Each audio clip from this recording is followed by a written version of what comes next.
welcome to another episode of the HLTB podcast. I'm your host, Paula, and I'm a free woman because the semester is fucking over.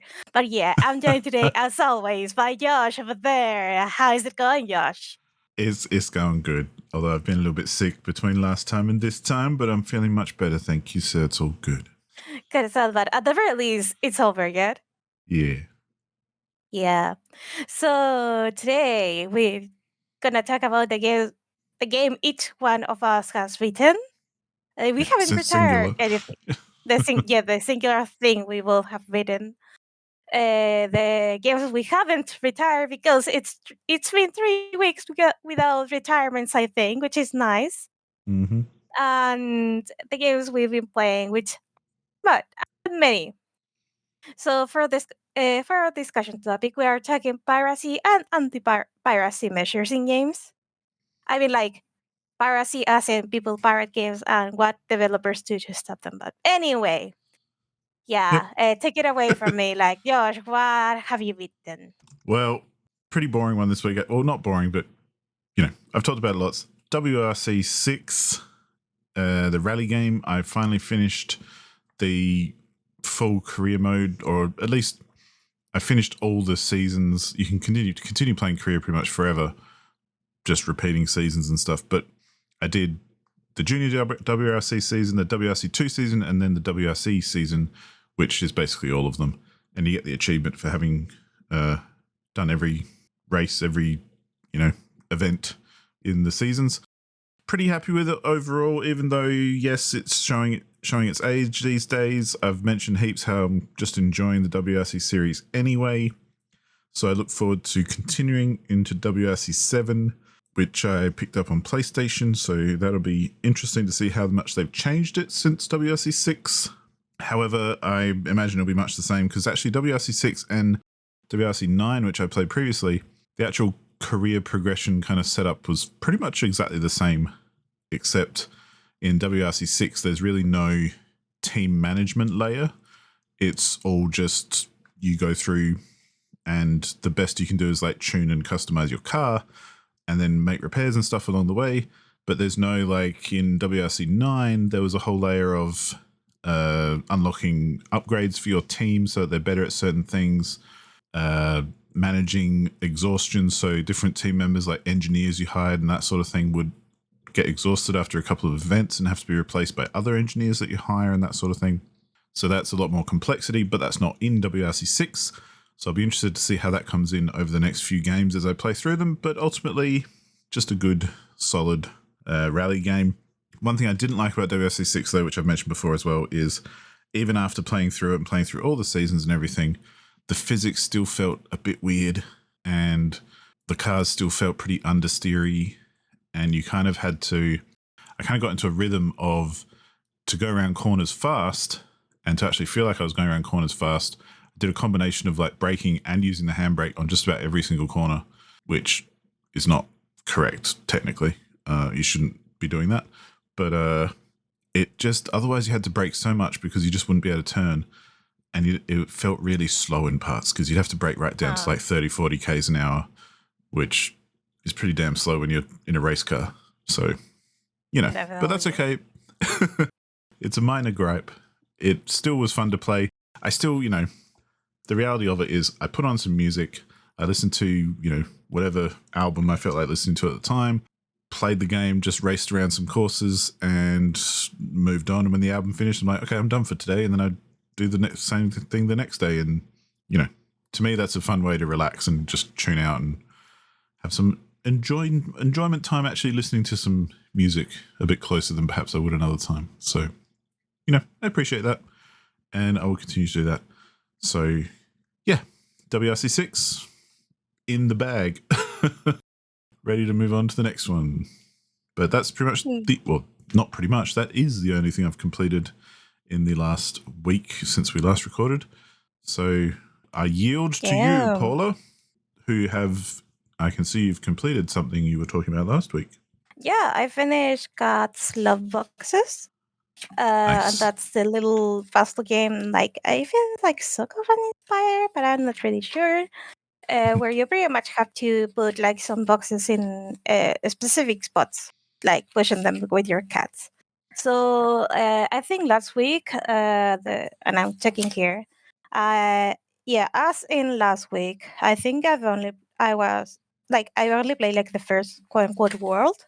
Yeah, and that's the park. There are two other quote unquote worlds or like group of levels that are called the lake and the beach, and each of them add their own spin to or add another layer of difficulty to the levels. So in the base level, like the park, you only had to worry about which cat was pushing each box, because you had like two cats, the orange cat, Fofinho, who was able to push just about any box, but there were like some fake fur kind of thing that was or like a weak part of the floor, I guess. And if Fofinho stepped on that and then like went to another space on the board, that tile would disappear. And it was properly marked with like a group of leaves or something like that. And that was that. The other cat, the calico, was able to walk over those tiles without breaking them, because she was a lot lighter, but she couldn't move like the heavier boxes. So that was the whole gist of that. Mm-hmm. On the second world, quote unquote, the lake, they added like a conveyor belt sort of thing, where if you put a box on top of it, it would push the box to the other side. It was usually like just a tile, at most like a couple of tiles. So it's not like there was a lot of distance that it covered. But the point is that you can't put a cat, like just the cat, on the conveyor belt. More on that later. So once the box is on the other side, well, I hope you plan a way to push that box to where it belongs. Uh, and both cats can push boxes, like their respective boxes that they can move like over the conveyor belt. So there isn't like a limitation there. But the thing is that since you have the conveyor belt, you have to carefully plan where to put boxes. Because it is very possible that you will lock yourself out of the victory by putting like a box on the conveyor belt when there's like another box in such a place where you can't move the box that just came out of the conveyor belt. Right. And the other one thing is that, uh, for example, you can either put another box or a cat, like just where the box would land out of the conveyor belt. So in that way, you would be able to stick like the box in place on the conveyor belt. And but once you move the obstacle out of the way, the box would land out of the conveyor belt like normally, Mm. which is a very important feature that I kind of forgot last night, and it was pain. And finally, in the last group of levels, the beach, you are given a new type of box that only Fofinho can push. That is kind of like a heavy, smaller box, so the calico can climb on top of it and just jump around it, like jump on top of it, like on and off, with it without any trouble. The rules are though, you use that box to like prop the calico up so she can press switches. But for example, if you have that box besides a box the calico can push, if the calico is on top of the smaller box, she cannot push any box around her. Also, you cannot jump from a smaller box to another smaller box. I tried. And that adds another layer of difficulty because in a certain way, you're able to use that box like to block a path for the orange cat, yet the calico can still pass. But also, you have to maneuver around said box. So because if the calico cannot move one of the layer bugs past that, then you're fucked. So it really becomes really complex near the end of the game, and that's something that I appreciate because after I finished like the first set of levels, I was kind of worried that the game wouldn't increase in difficulty. Mm, Uh, so yeah, I really enjoyed this one. Fun fact, like Avatouch can easily notice that I'm not home, mm. This is and true. I'm actually at a friend's house right now. And last night we finished this game, and the thing is that she is not the most patient player out there. And it was funny because I was like trying to go through, like go past a specific level, and I was like 5 minutes into trying something, and she was like, "Oh, what are you playing?" And she took the computer, my laptop, from me and started playing herself. Like, and I was like, "Okay, but you," yeah, and I had to quickly explain the controls and the rules. And imagine explaining the rules you've been slowly learning over 4 hours of gameplay. Someone who just picked up the game. Nice. By the way, this game took me around. Let me check real quick. Yeah, this took me almost 6 hours to complete. So 2/3 into the game, someone asks you to just plop them down into the world and explain them like how to play with all the rules you already have in their head in your head. So it's kind of funny, like watching her like cursing at the cats because he was like, "Okay, so then I moved this box here, and why can I move it?" And I'm like, "You cannot move like two boxes that are like side by side. You have to move each one individually." Oh, okay, Mm-hmm. that makes sense. But at some point, it was like, "Okay, so I cannot move through the conveyor belt." No, and if I put like one of the shorter boxes in the conveyor belt, and there's like a turtle box like on the other side. No, you cannot jump through. It would have been dull, but you cannot do that. And she gets increasingly angry at the point that she just finished. Like I think we were like three. We had 3 levels left to finish the game, and she was like, "Okay, take your game. I'm gonna play my game," because she was playing something on Discord, and there was like a raid or something, and she was understandably so kicked out of the raid because she was playing another thing and wasn't paying attention to what was happening there. So yeah, That'll do it. that so thanks to her moving around and stuff like that, I was able to figure out like a solution to a puzzle like I was understandably so stuck in for a while. And Mm. the answer was to, you remember that I said like if you put a cat at the end of the conveyor belt, you would be able to, or a box, you would be able to stop a box mid conveyor belt. Yep.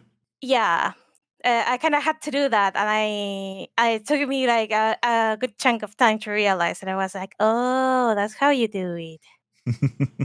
So Nice. yeah, it was very fun. It was also very fun to see my friend frustrated. And she trying to crash course the mechanics of the game, like in what was pretty much like a third of the time I spent playing the game. Yeah. Kind of probably not the kind of game you can jump in halfway through. But she did really good. She did really good. She really helped me Yeah. out there. But still, it was very fun. Awesome. Yeah, and also you have some extra levels that aren't required by any means. But in each group of levels, there's like a level mark with a little star and a circle. And those have costumes for your cat, and they are so cute. Like, like okay, so the calico actually has like I consider it to be like the best costume just given out at the start. And she has like a little magic, like a little witch hat and a cape, and it is the cutest. Like 100% recommend just based on that. But the I don't feel like the other clothes have the same appeal. Maybe like the froggy hat you get near the end, but other than that, I stuck with that costume. The other cat, the orange cat Fofinho, has a lot more like good attires in a way. And I enjoyed every single one of them because they were so cute. Like there was like the office cat, and he had like a little bow tie, and it was not a bow tie, yeah, just a tie, and it was beautiful. There was like the king's, he has like a cape and a crown.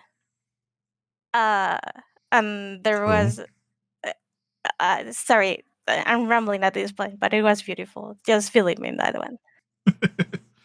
So yeah, that is Cats Love Boxes. Mhm. Again, this one is again by DevCat. So any purchases you make from DevCats go to a cat/animal shelter or something about those lines. Very cool. And if you're having a lot of fun with little, playing with little cats in a little game, in a cute little game, that is money well spent. So yeah. Hmm. So neither of us has retired anything recently, but what have you been playing? Well. I've been playing much of the same that I've been playing previously. So very quickly, I've still been playing Ship Graveyard Simulator. The only reason I mention it is because I've almost finished it, as in I have dismantled every ship in the game. I think I'm on the last one. And by the time you get towards the end, you get like the big ships, which are actually pretty big. But the game is limited enough that for the last few ships, all I've been doing is basically dismantling, and I haven't really been bothering with most of the other stuff like collecting all the resources and cashing them in. I've just been picking up all the valuable stuff, like the top tier stuff, and leaving everything else on the wrecked ship as it is, because it's not really worth it. I've got $1 million in the bank, which is way more than I will ever need. And I'm just kind of half going through the motions and, yeah, finishing off all the ships. Because it's kind of, again, it's another kind of game where I like just zoning out, doing something simple, not being challenged at all, watching, a bit of a show on my other screen or something while dismantling a ship and just kind of plugging through, and that's about that. So, it's not everyone's cup of tea. I can appreciate that. However, it's a pretty simple, pretty satisfying kind of podcast game, I'd call it. One of those games where you don't really have to pay that much attention, and it's really not a challenge as such. So, I'll be finished with that one soon, but there's really nothing else to say about it. I've also continued playing Helldivers 2 with my friends, and mostly I find playing co-op games very almost interesting. Like, I tend to take a little bit of a step back and look at it from a kind of meta point of view, because, yeah, fucking around in a game with your friends is always fun no matter what's going on.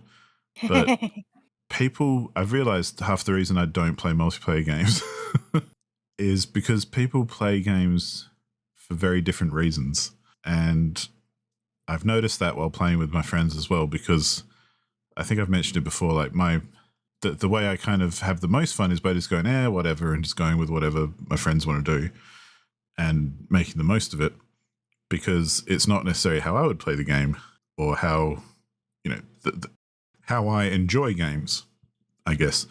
Because like one of my friends who I play Helldivers 2 with always wants to play on like the hardest setting, no matter how impossible it is for us to succeed, because we're all at different levels as well. I'm like the most noob because I haven't played as much as they have and haven't like grinded it out as much as they have.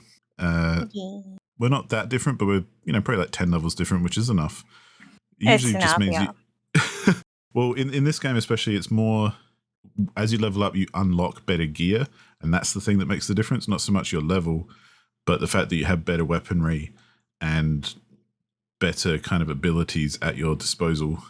You still have like the same sort of health or whatever and all that kind of thing, but your guns are better, your abilities are better, so you can basically take down enemies a lot quicker and easier. So when you're playing with a noob like me, if it's on a really, really hard setting, as soon as I get surrounded by enemies, I'm like done for, because I can't get out of it quick enough and I can't heal myself quick enough and run away quick enough to actually deal with anything like that.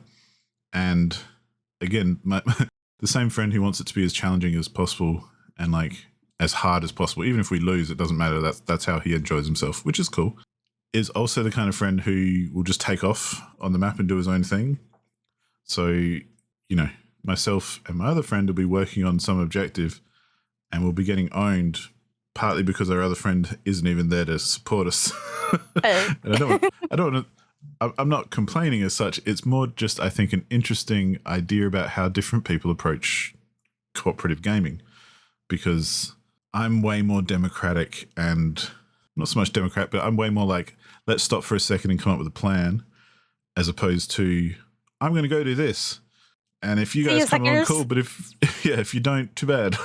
Like, and that's cool. Like, it's just different ways of it's the game at the end of the day. So it's no big hill of beans, but it's just, it just strikes me as an interesting kind of sociological experiment about how different people entertain themselves, and especially entertain themselves within a group setting, because, you know, there's everyone from the person who goes and does their own thing to the person who tries to communicate and like work together and do all this kind of stuff. And, you know, it's an interesting experiment. So yeah, for my money, that's kind of what makes it worth it.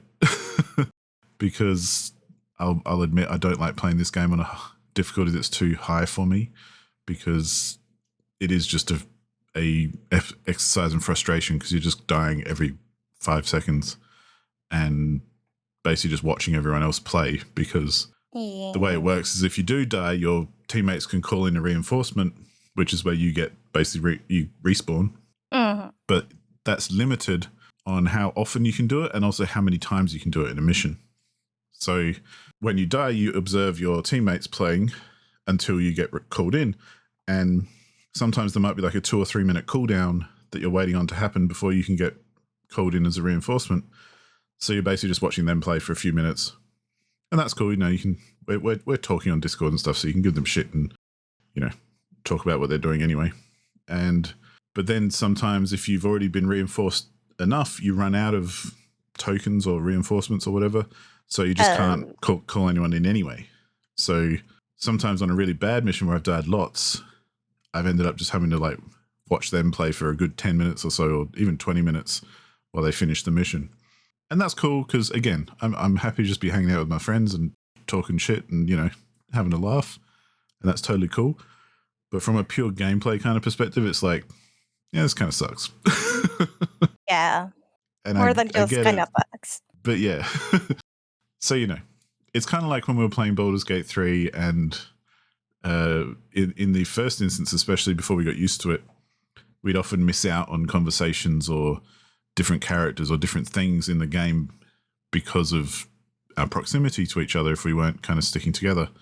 And just had to get used to that as well and just go, well, that's part of the co-op experience, baby. And, you know, just make the most of it and have a good time regardless. And it's interesting though, like, because I used to play a lot of, you know, long time ago, I used to play a lot of competitive multiplayer gaming where just with randoms, where I played heaps of Team Fortress, which is now called Team Fortress Classic. I played heaps of original Counter-Strike. I played lots of Quake 3, you know, that sort of era of gaming. And those games, without voice chat, but just with text chat, you'd coordinate a lot. I mean, it's, you know, a game like Counter-Strike, like you basically have to communicate, otherwise no one's going to have a good time. Definitely. And we'd do that. But we'd do it through text chat. So same sort of deal, but it's interesting coming from games like that where it is almost highly technical, because Team Fortress not so much, but you did have to kind of coordinate a bit, whereas Counter-Strike obviously is very, very, you got to coordinate and be tactical if you want to play well. So coming from that to then today's co-op gaming for me, which is very cool, as in we're on voice chat, it's like we're all in a big party together talking to each other and like, you know, able to give each other crap and have a laugh and all that kind of stuff. But the actual gameplay is a bit shit as a result, because even despite that, we're not being very tactical at all, and we're not communicating on a game sense either very well, which, you know, might say more about me or my friends or, you know, something than it says about the actual game. But it's always an interesting moment when we do play some games together, because I don't play very many multiplayer games, so when I do, I notice all the differences. And it is a different experience because it's like, oh, it's not just up to me. And that's cool because that's part of the fun. But yeah, it's why I notice it. I think because it's such a marked difference and unique thing that doesn't come up when you're playing single player, just by nature of it, anyway. So Yeah, also, it does make a difference when you're playing with someone who actually wants to win, for example, or like it's a team versus team sort of thing, versus you just playing with your friends and no one like, or like you just playing with some randos who are just learning the ropes too, or like are just there to, I don't know.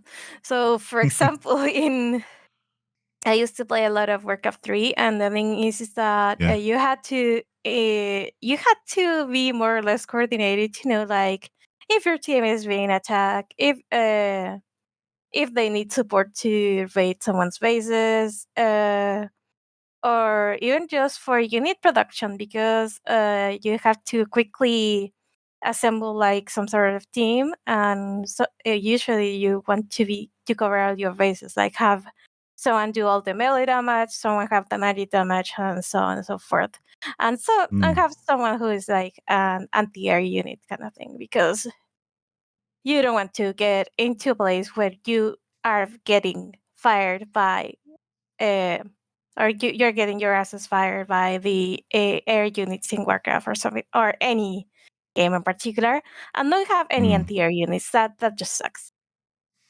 And I don't know, like there's something about even like just some modern games that either like attract like the wrong sort of crowd in a way. So, for example, in League of Legends, which is known as to be like the cesspool in the internet, even if you're playing well or like are fairly competent, which right now I am not really, but when I used to play a lot, I was. Mm. Um, you still get shit by people you don't know. Like if you're playing jungle and you see like the bottom line is like getting it is in trouble and you go to help and the player on the top line suddenly is like, oh, the jungle is bad because they didn't come to help me to take down that tower, and I'm like, dude, we have a more pressing issue here. Yeah. So yeah. Well, and that's where I think there's that big difference between people who are good at playing as a team or not as well. And a lot of those team games, when I see people like that complaining, often I just think, well, you're not doing anything to help either, dude. Like, not everyone's reading your mind and doing everything you want them to do, so you start complaining. Like, and whereas whenever I've played in games with randoms as well, where we've actually kind of stopped and, like I say, I used to play a lot of Counter-Strike and stuff, and there were some people who I got to know in the game because we played basically the same time, and Australia is not a huge amount of gamers, so you kind of get to know all the Australian gamers who play at the same time. And yeah, there were a few of us who we'd look forward to basically seeing each other online because we knew that, okay, we can play together and we can actually work tactically together and kind of Yeah. split up roles and go, okay, well, you do this and I'll do this and, do that sort of thing. Whereas I liken it to like when you're playing an MMO like World of Warcraft or something, and if you're organized, when you do a dungeon, you'll have like, the holy trinity of DPS and tanking and healing and all that kind of thing. But if you're just playing a pickup game of whatever, you might end up with 3 tanks or 4 tanks, and that's about Yeah. it. And that's kind of what it feels like playing some multiplayer games where it's disorganized, where, yeah, you can all kind of do it, but you're not really built for it and you're not being as effective as you could be. Yeah. But even despite all that, that's why playing co-op is a little bit different again, because I'm actually talking to the people I'm playing with. And obviously we still have different ideas about how to play it. And and we're obviously the kind of people who, my friends will just go off and do whatever they want, regardless of what I think, which, is fine. Because we have different approaches to the same sort of thing. So yeah, it's just always an interesting experience that makes me think about gaming and as a multiplayer thing, because I don't play that much multiplayer these days. So, Yeah. it kind of stands out as quite different to everything else I play. Speaking of, talk about total single player Absorption. I've continued playing Phoenix Wright, Ace Attorney. I'm still working my way through that final 5th case on the first game. And for anyone playing along, I did make a note somewhere about where I was up to, if I can just find it quickly enough. I am up to, I believe it's day 3, and Meekins is on the stand, who is he's like a policeman, but he's like, he lives up to his name. He's like Meek, and he's like a cadet kind of useless, silly kind of policeman who has witnessed some things that may or may not be true. And yeah, typical Phoenix Wright. I don't know why I might sound surprised, but I'm not, because as I'm playing, I'm like, yep, of course, because everything's getting way more complex than I expected, and there are way more confusing parts at the moment because I'm still like in the thick of it than I was expecting as well. I thought it might be a bit more straightforward than it is, but no, it's not. There's more and more suspects coming up. There's even more and more victims appearing, or maybe not, because soon into this case you realize that there are 2 instances of the same victim getting murdered, like in 2 different places at the same time. So my first thought is, well, obviously it's not the same victim, because how could it be? And I've got to the point where it's like, the security camera footage of the victim being in this one place, you happen to never see his face, so maybe it's not the guy that we all thought he was. It's just someone dressed up as that guy. So I'm still not sure why the chief prosecutor is confessing to the crime, but then we're defending them. I haven't figured that much out yet, but I've definitely figured out that there's way more going on than I expected. But one thing I have really enjoyed about this one is, and getting back into it as well, is the whole trial process, like I've mentioned before, the whole interrogation stuff and objecting and using evidence and all that kind of thing. Because the in-betweeny bits where you're just kind of talking to people and investigating stuff is okay, but some of it can go on a bit long and can be a bit of a drag here and there.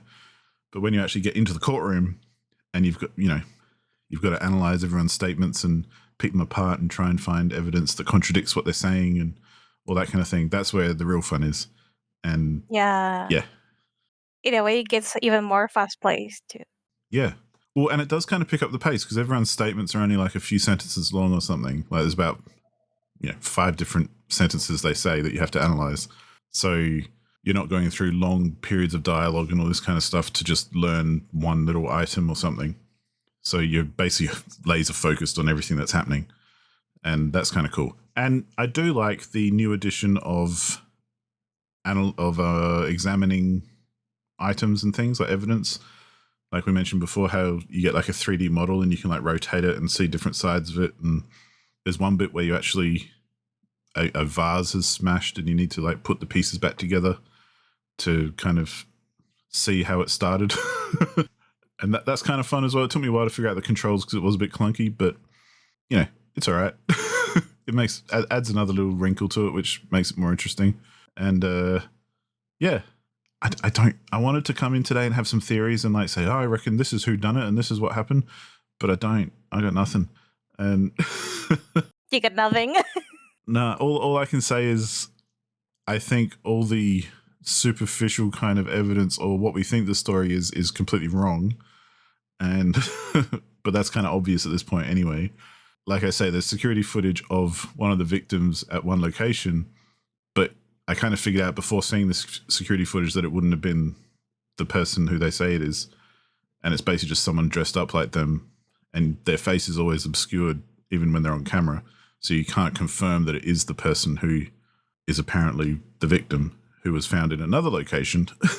So, there's all these things that seem like they point to something, but they actually don't. But that's kind of the Phoenix Wright thing anyway. Like when you get into the courtroom, it's hilarious to me because the judge is always just, it serves the story, but it's kind of funny because the judge is always kind of stupid. Yeah. Oh, you've got a murder weapon and the murder weapon belonged to that guy. He must be the murderer. Case closed. All right, let's go home. And they're like, hang on, no. And he's like, oh, can you prove otherwise? And you're like, yeah, I can. He's like, oh, okay, well, tell me about it. And it's like, you're a crap judge, dude, but But he plays that role of like, this is what we know and this is what we think. And then everyone else goes, but that's not right. And he's like, oh, okay. He's And kind yeah, of so it's gullible, kind of and I fun. love that about him. Yeah. And it's fun. And that's what I mean. It's a video game at the end of the day. Like, Yeah. it's Oh, not meant to be a you should realistic courtroom 100% play drama. the other games too. Yeah, well, I do play. That's what I mean. I enjoy them. And I've been enjoying myself with this game. And that's what I mean. I really enjoy the courtroom stuff. And because I've got so much evidence now that you really have to think about what bits will relate to what and how different things that people say isn't actually what has happened, because there's a lot to keep track of. So it's really good and fun in that kind of sense. But it's kind of the bit that let it down. Some of the longer investigation parts where you're talking to people and exploring areas and stuff in ways that don't really add much to the game. Like they try and add a lot of kind of story stuff, I guess, which is great because I love in-depth stories and all that kind of thing. But something about it just sometimes just makes it feel like, okay, can we get to the next main point and then we can move on, kind of thing. Like I already know where this is going. I don't need to talk about it for 15 minutes with someone before we actually get there. So yeah, it's good though. I'm looking forward to finding out some answers because, well, another good thing about a good mystery game, I think, is it's not so obvious from the start, and it does get more and more complex as you go, and then eventually, you get to the end and you're like, that's the resolution. But I'm just hoping that the resolution when I get there is it makes sense and it isn't just one of those things that kind of happens out of the blue where it's like, oh, this person who we've never mentioned actually did it. And you're like, oh, for fuck's sake. So we'll find out when we get to the end. I from the previous cases that I've played, I feel like they usually end pretty well and pretty satisfyingly. So I would expect this to be pretty much the same. Yeah. It's good. I gotta say, I'm so excited for you to kind of like coming to the end to the of the first episode of this long journey because I really love the Phoenix Wright games. Yeah. There are some games that have like that one case that is like, why are you like this? But overall, like the games are really good. Like they've done a lot of games and somehow they managed to get like a minimum quality to the cases, which is really appreciated. So even like the worst game in the series is still a very good game. Yeah, cool. Well, and like I said, this one's setting up a lot of stuff, which is really good because, without spoiling anything, basically it starts off with a murder in a car park and you try and figure out who done it. But the witness is full of shit and basically tells you all these wrong things, and you interrogate them enough to make their story fall apart. But then you find out that another victim, who was apparently the same person, died in a totally different location at the police station at exactly the same time. And so you've got the same victim in two different locations at the same time. So obviously something funny's going on. But then you also find out that a couple of the witnesses you've spoken to and one of the cops and the victim themselves are all related to another case that they all got thrown off of years ago before any of this happened. And some, like the murder weapon, was a piece of evidence in that case. And there's like a note on the victim which is referring to that case as well. So that's kind of like a mystery about what happened there and who could be pissed off about it perhaps, and who could be seeking revenge or something like that. Because a lot of the cops who worked on that case like fudged some evidence, so they got fired or they got demoted or that kind of thing. So you're talking to them as well and saying, hey, so what's going on? But they're all trying to be a bit secretive about it. So, they're doing a good job of like building the complexity of what could be going on. And there are a few options running around in my head at the moment about who could be responsible and what could have happened. But I definitely need to learn more about that, that old case and what actually happened and what the relevance is at the moment. So, it's cool. We'll see. Maybe I'll figure it out. Maybe I won't. I'm not very good at figuring out murder mysteries. So, I don't like my chances, but I'll be having fun playing the game regardless, I think. Because I like the extra things as well. Like I say, how you inspect evidence, but they also have brought in things like fingerprint dusting, So you can dust for fingerprints and then compare them with suspects and try and match up the fingerprints, which isn't difficult, but it's just kind of a fun other thing to do. And you can like look through footages. You can look through security footage and like pause it at the right moment and then click on something to say, what's going on there in that frame of the video, and all that kind of stuff. So they've added in a bit of complexity to just kind of build the variety and give you more stuff to do, really.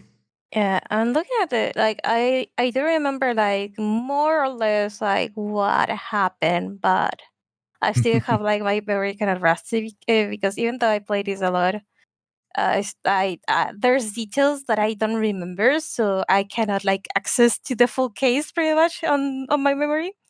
So I'm kind Yeah. of tempted to just go and play the last case again, so I can like just I don't know. We could even like do a spoiler cast on this one, like on one of the last episodes, because I find it to be like so interesting as a case.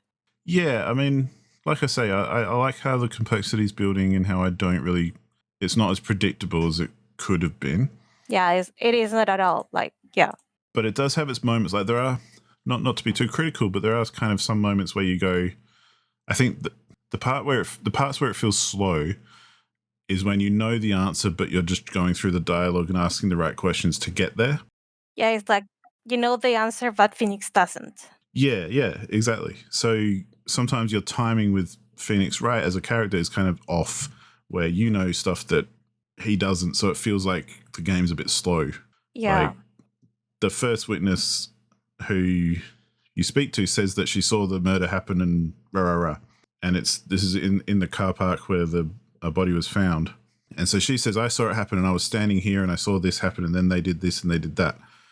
And even from the very first step, you're like, but if you're standing there, you wouldn't have been able to see that because there's a freaking wall in the way. And you'd have to be on the other side to see that. And sure enough, after you interrogate her for a good 20 minutes or so, oh no, I was actually standing over there.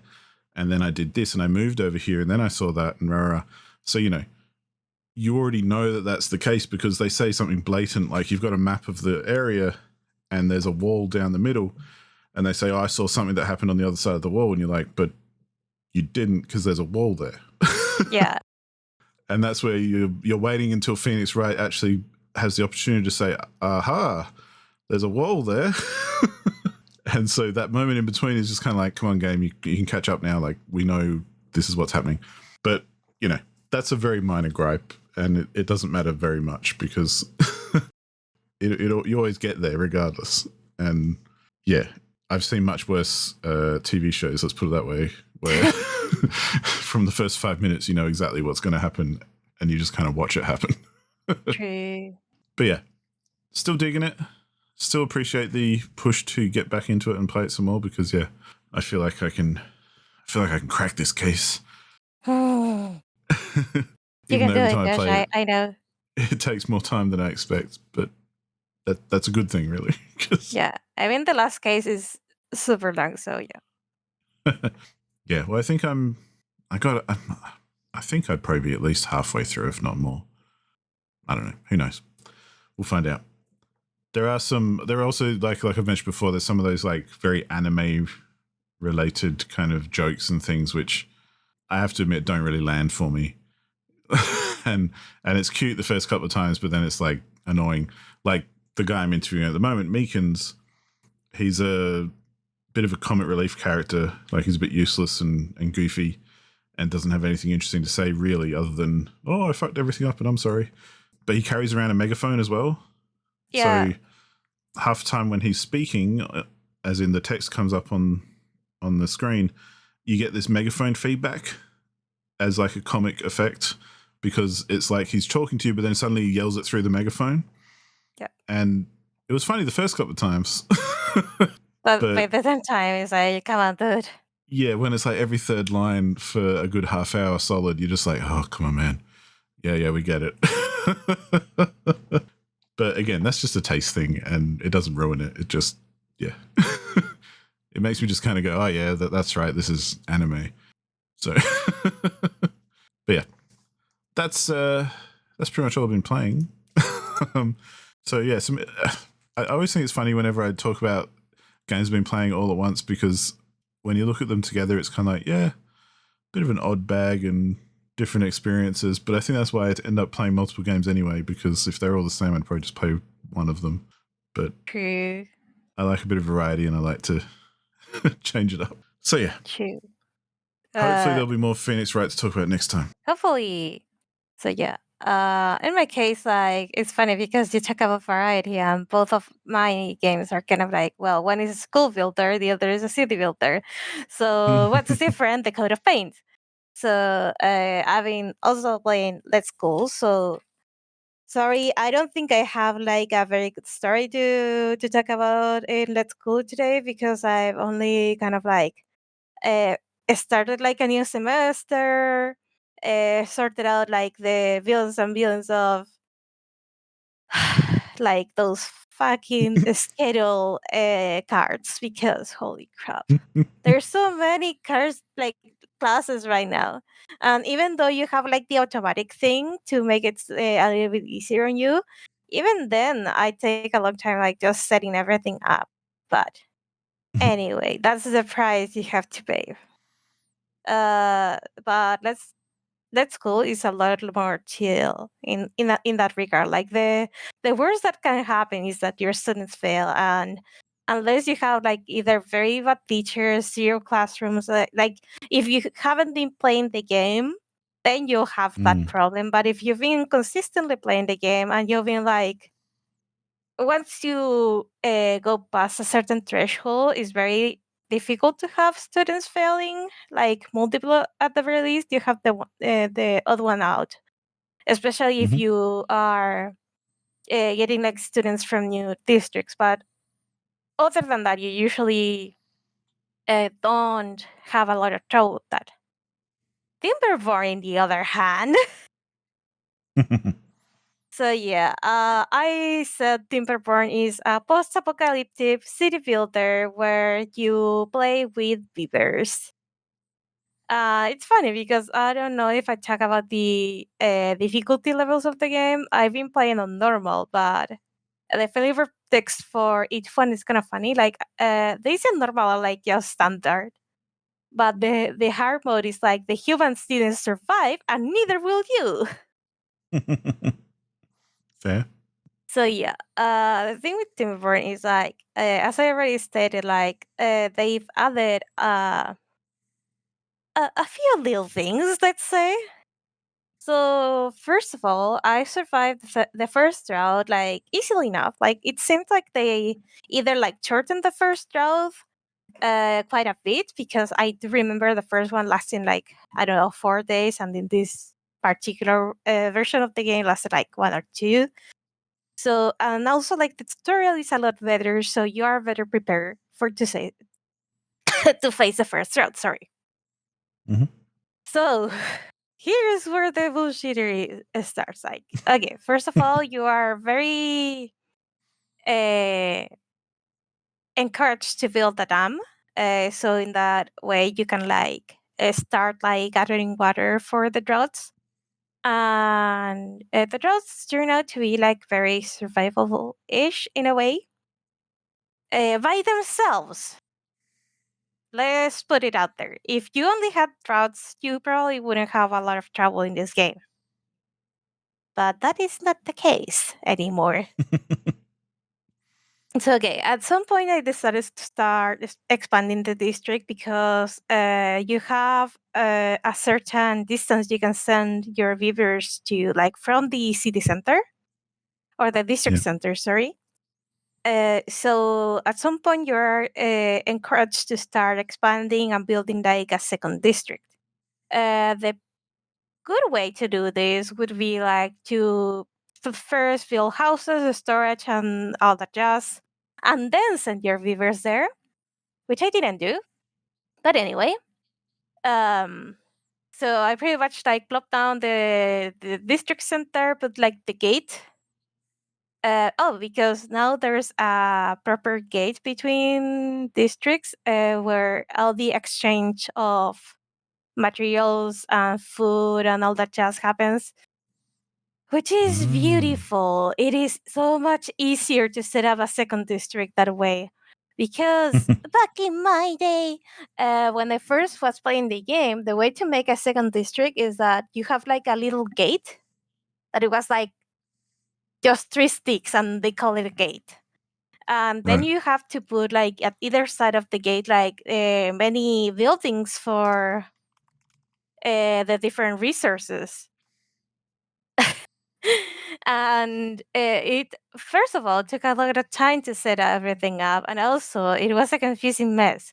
So the fact that it's more or less automatic now, and you can have like a threshold of things you must have before start exporting and stuff like that, it makes everything so much easier, and it is beautiful. And props to the developers for that one.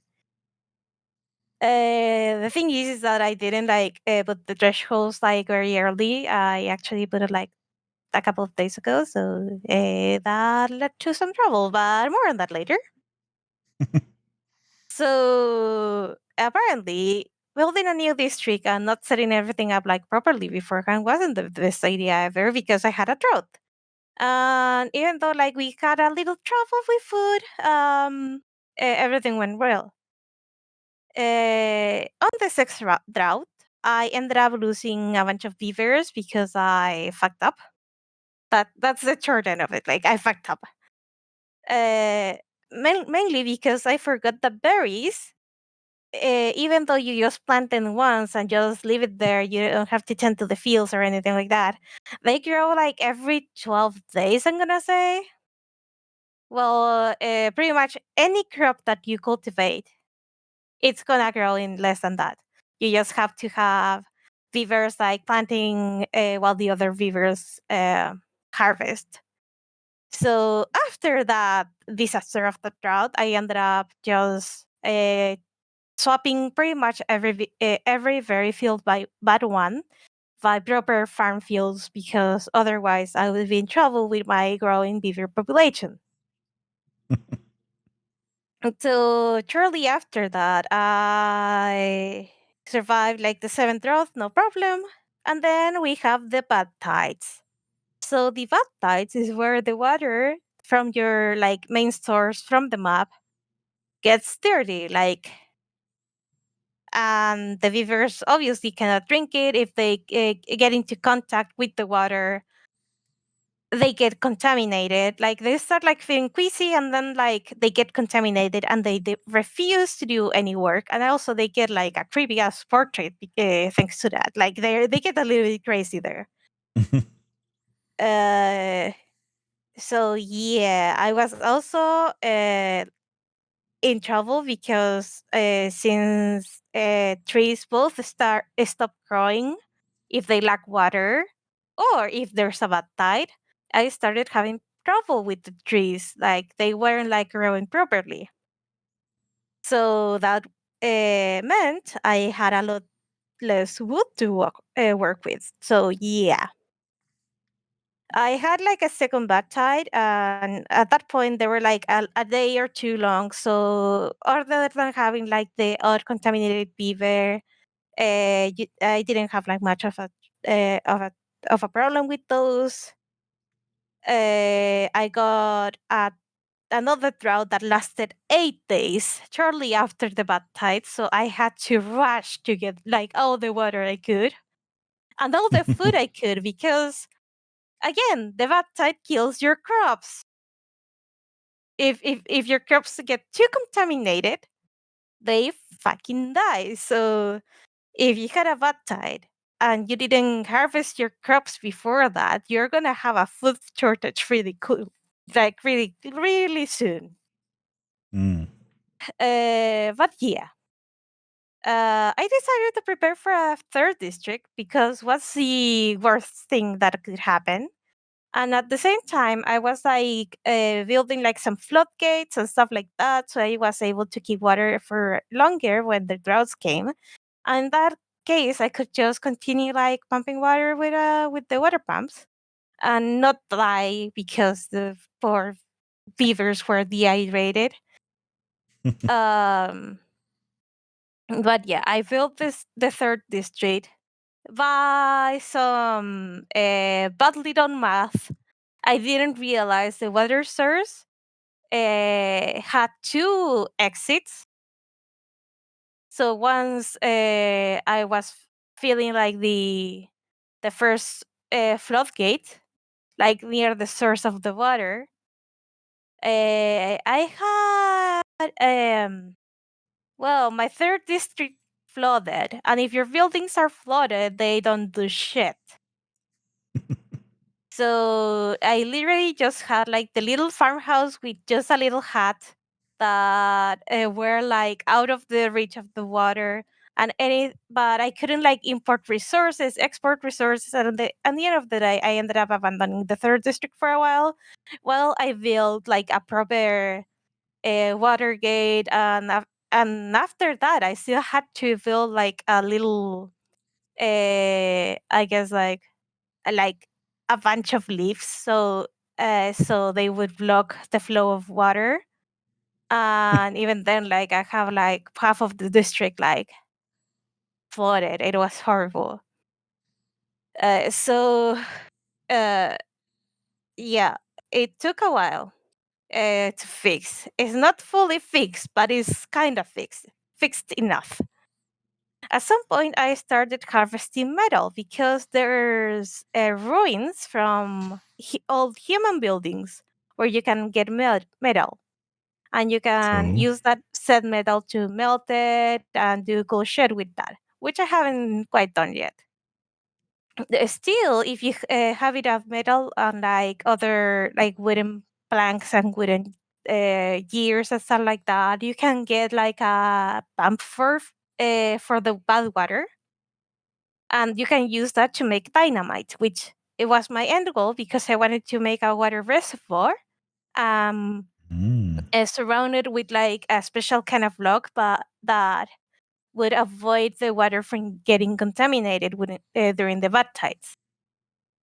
That plan is on hiatus right now because we have other pressing problems. So at some point, everything became flooded. Like I thought I was on top of things, but suddenly, like half of my first district, which was half of the map at this point, became flooded. And then I realized there were ruins like halfway through the river that I was like surrounded by leaves, and that meant water wouldn't go past that. So it just the level of the water level just augmented and flooded everything. And that part of the map has most of my fields. Of As you course. understand, not having food for your beavers is a bad thing. So at some point, everything was flooded. Everything became contaminated because obviously a bad tide just came around. And I had like 20 contaminated beavers that pretty much might as well be dead because the fuckers wouldn't do a shit. I did my best. I tried to build like herbalist hut to decontaminate the beavers and make an antidote. I had trouble with that because I needed paper. For paper, I needed gears to make the factory. I needed wood for that. And it was a total disaster. Somehow, my parties, like my beavers, are somewhat alive. District 1 might as well be a ghost town because it is a shadow of its former self. So it has like a third of the population that it achieved at some point. Like it had like over 100 beavers, and now it has like 30 or something like that.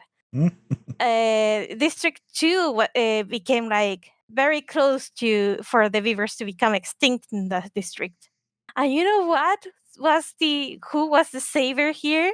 District 1, like District 3, the one who was flooded. They had only a little hut and a farmhouse and fields that weren't flooded. And I managed to build a gate between District 2 and 3. And District 3 kept District 2 alive with food.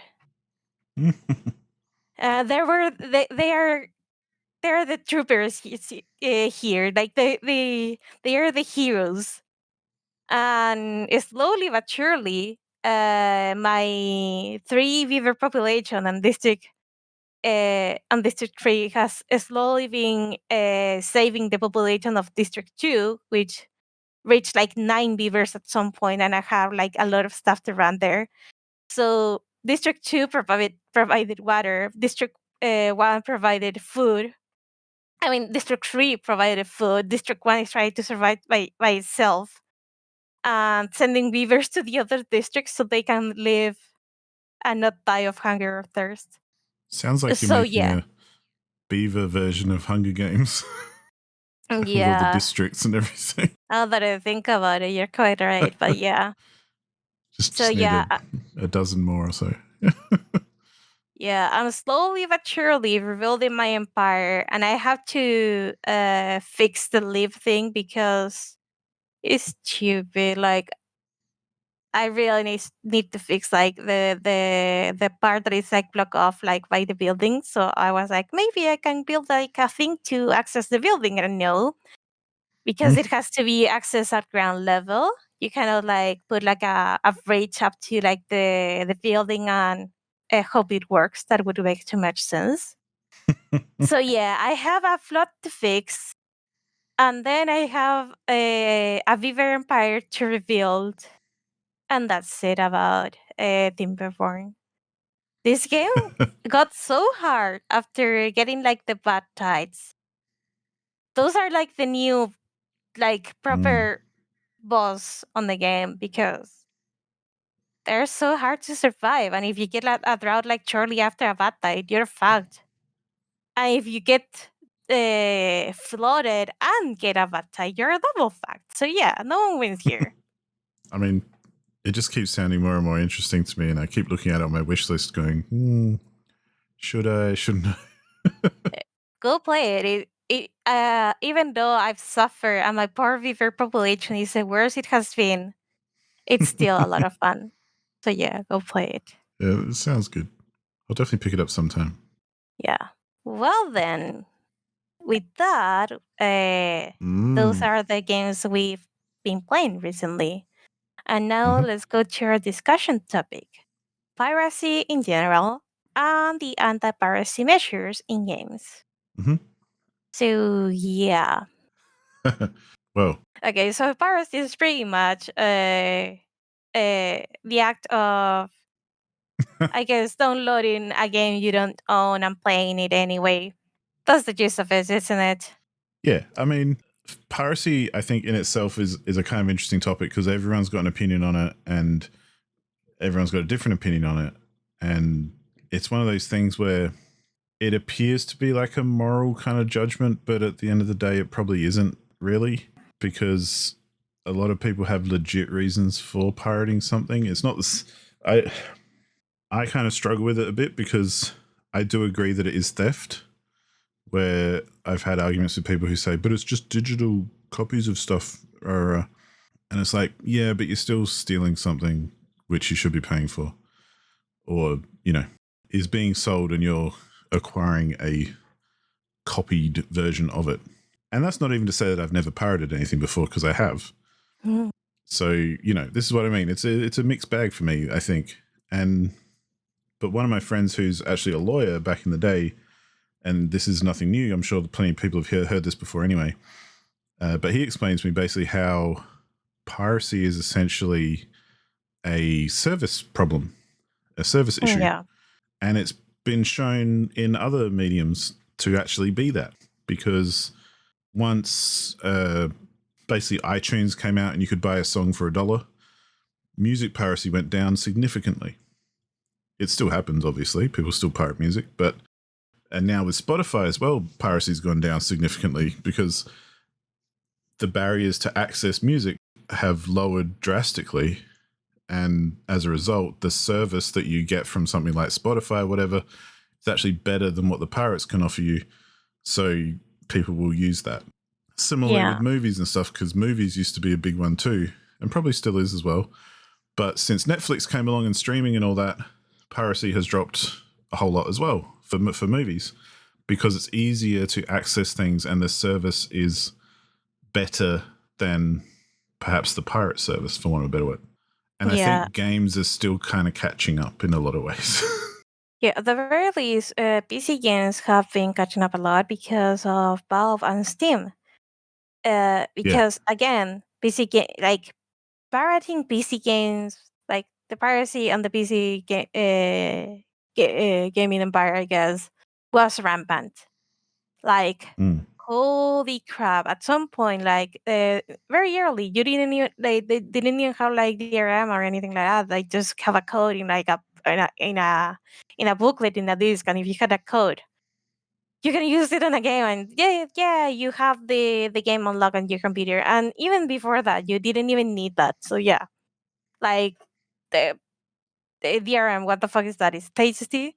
Then with the advent of Steam, we started getting like games uh, more available, especially when they turn into a proper store and not just like a patch updater or something like that, or a game Yeah. updater or something like that. But they started offering games for at some point they started doing like regional prices. So even for people who had like a lower income, it was possible to play games without breaking the bank. Um, so in that regard, and I can say like I used to be like quite the pirate, and for some cases that aren't available, because of course you have cases where the game isn't just available to buy fucking anywhere.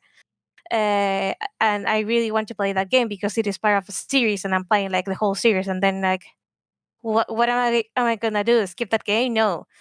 So fuck it. I'm gonna sell the Seven Seas and play that game and have the context for the other games that that I can pay for. But yeah.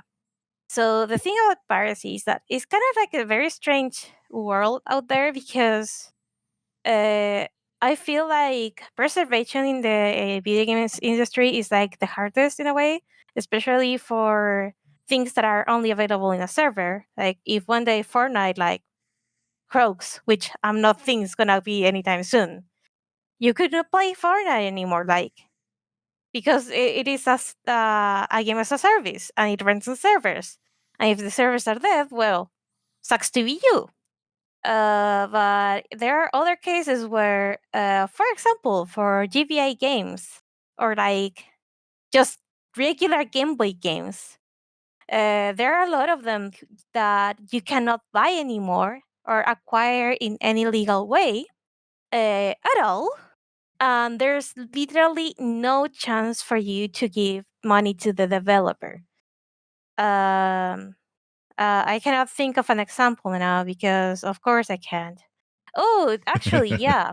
Even like the Game Boy Pokemon games like Red, Blue, Yellow, Gold, Silver, Crystal, they used to be available in the Virtual Console of the 3DS, and they actually had they had like integration with Pokemon Bank, so you can carry over your Pokemon from the Game Boy games to the latest Scarlet Violet until they shut down the 3DS each servers. So you can say that you cannot get those games legally, as in you cannot get the game via other like legally other than paying for a copy of the game that hopefully is real because those games can get like Game Boy games can refer too. So yeah. So at that point, like, why just don't load the thing? Like, the developer is not getting money. Like, buy the latest entry if you want, but you cannot get the game legally. Like, yeah, you can't. So in that regard, like, sorry, like, I get very heated about this because I understand the fact that you don't want to pirate like recently released games or games that you are able to pay for and get and play. Especially like games like uh, I was watching like a video from Byte, which is a Spanish YouTuber, and he was talking about piracy. And the thing he said is like, yeah, there are people you just can't legally or morally pirate their games from, like the people behind Cuphead, like they. Uh, I don't know the legal term like in English, but they had to like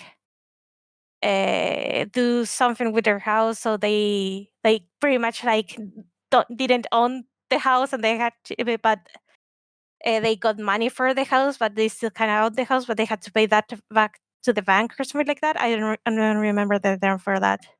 Right, like a mortgage. Yeah, yeah, like a mortgage. So, Right.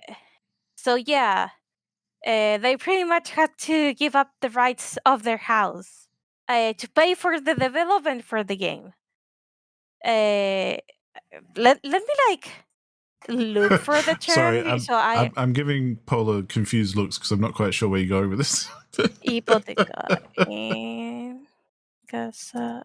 Their actual en- house, they basically had to take out a mortgage to get a loan to finish Cuphead. Is Yeah, that what you're a saying? mortgage. Yeah, that they had to. What's the Okay, term you use? So you, like mortgage, mortgage. yeah, That's what we call like a home loan, at least yeah, they had around to do my like a home parts. loan to pay for the development for the game. I'm sorry, like sorry. No, that's all right. That is not a topic I talk about in English, so I didn't know the terminology. That's all right. So yeah, the Cuphead developers had to take a loan for the house, and they had to develop the thing. And like, if someone went that far to build their to build their game, like pirating it would be like equivalent to not only like punch a beggar in the face, but also take the money they have in the process, like the few coins they have, because it's like it is not only that you're pirating a game that itself is not legal, like, but Yeah, also like morally it looks so bad because it's like you're taking money from a developer that really needs it to like recover their house but in some way. I mean, not like we're kind of tiptoeing in bigger discussions that we could get into, but is it less morally bad to pirate a game from someone who's wealthy? Mm, I don't know, but I guess like people would feel like less bad, but in a sense, Yeah, like it is different pirating a game that is not available in the market from pirating a game from a developer who not only is doing like is offering you to buy the game from them, but also needs the money to do the thing. But yeah, I don't know. I mean, If you this want, is you where can. I'll counter argument that, but I'll preface it by saying I have been a working artist for many years as an illustrator and a designer, Yeah, and like actually like working, like I paid my bills, I paid my rent, I put food on my table by making art yeah, and drawing things and creating stuff. That was my income. That's where I got my money from. That's how I lived. So copyright and plagiarism and all that kind of stuff was part of my world because even though I'm not any big deal or anything, but just I did have some stuff online which I've now taken down completely because people did rip it off and people did use it commercially without my consent. Even oh, though I always have said people are more than welcome to use my work, like my art and whatever, for non-commercial users. Like I don't really care if you're not trying to make money off it. I don't give a shit. You can use it as much as you want. Because being in D&D and that kind of thing, I'd just drawn some stuff and people are like, oh, I'd love to use that for my campaign. I'm like, yeah, fucking go for it, but don't sell it, kind of thing. yeah. And, you know, so I have a different kind of approach to IP and things that people create, I think, Mhm. because I'm coming from that kind of angle. Yeah, And I never had a problem with people sharing my stuff or copying stuff. It was only when really money gets involved that it gets dirty. yeah, And especially when my clients have paid me to do something, and then if someone steals that and uses it for their own purposes, it's not fair on my clients either, who've paid me directly to make some art for them or whatever. yeah, And so it's not even for myself that it's a problem; it's for other people too. And and just it's just generally a bit dirty anyway. yeah. In a sense, it's like if I make art for fun, like yeah, you can use it for non-commercial use. But if I made a commission specifically for that client, and you're Yeah, taking that, like, it's not like you're taking it away from them because they have the copy, but you didn't pay for it. You're using it. That is dirty. Yeah. but this is where some of these arguments kind of do make me think of counter arguments because people would say to me things like, "Oh, well, your client's already paid you for it, so why can't I use it?" because you've already been paid for it. And I'm like, but you But didn't pay for it. yeah, you didn't pay for And it, and you didn't come from to an agreement with the new owner of the piece. That's the thing. but then there's people who say, well, but it's no more work for them to copy something I've made that I've already been paid for. Do you know what I mean? So to relate this back to video games and stuff, I've heard all the same arguments for video games, where it's like, well, it's a digital copy. It's no more work for the developers for me to pirate something. I'm not going to buy it anyway, which I think is a very good point to make, because I remember back in the 90s and stuff, it used to be a lot of the times people, and Nintendo are very litigious about this stuff, of course, and they see basically every pirated copy as a lost sale, which has been shown time and time again that it's not. Yeah. Most of the people who pirate your game will never buy it no matter what. So, you can't equate it to lost sales because it's not the same thing. However, I've heard the arguments as well, like, well, I can't afford to buy it, so I'm going to pirate it, because how else am I meant to play it? So, well, maybe you're not meant to play it. Like, we don't all get everything we want, like, Yeah, but or it's not for sale anymore. So how else am I going to play it? It's like, well, maybe you're not meant to play it, like, true. and who decides who has access to things, when really at the end of the day it falls on the creators to decide who has access to it. And if they decide that no one has access to it through whatever means, maybe they lost the license or something, or couldn't pay for the music anymore or whatever, so it gets delisted, it's still up to them as to what they want to do with it, kind of thing. Because a lot of games will, do go free to play over after a long period of time, because they're like, well, we've sold heaps and we want people to play it now, so fucking go for it. That does happen. That's not unheard of. And there are plenty of games or IPs that get then farmed out to other developers, or, remastered versions get made, and blah, blah, blah, blah. There's so many different options that, and I'm not trying to be too contrary, but the whole, I do find it an interesting argument, the one of, well, the only way I can access X is if I pirate it, because it's like, Yeah. I understand that. Like I say, I've pirated stuff in the past as well, which I can talk about in a second. But I don't think it's a good argument. Sometimes it's the only one you've got. But I think at times we as consumers and as human beings need to acknowledge sometimes that we actually just don't give a shit. And Yeah. there doesn't have to be some moral justification. Maybe we are doing something quote unquote wrong, but we don't really care, because who gives a fuck? And I just think that's a bit more honest sometimes than, some of the moral arguments I've heard, which really don't hold much water, because at the end of the day, it's like, no, let's face it, you just pirated it, and that's that. Yeah, like there are cases though where I feel it's more like the developers should have like had that available if they had the license, for example, in a way. Mm. But for example, like there are cases where, because people at some point in their lives, for example, they didn't have money, so it was like, okay, I'm gonna borrow that game, and they play that game, and then they first of all they either went the way of, okay, but when I have money, I'm gonna pay for games, and they ended up being like one more client in that regard. Or it was a game that wasn't available to buy unless you got it secondhand for like a kidney and a hand or something. And they went and built like their own game. And that's the case. I don't know if they did it, like they buried it, but for example, if Toby Fox didn't play Mother, by whatever means they played on, we wouldn't have Undertale, for example.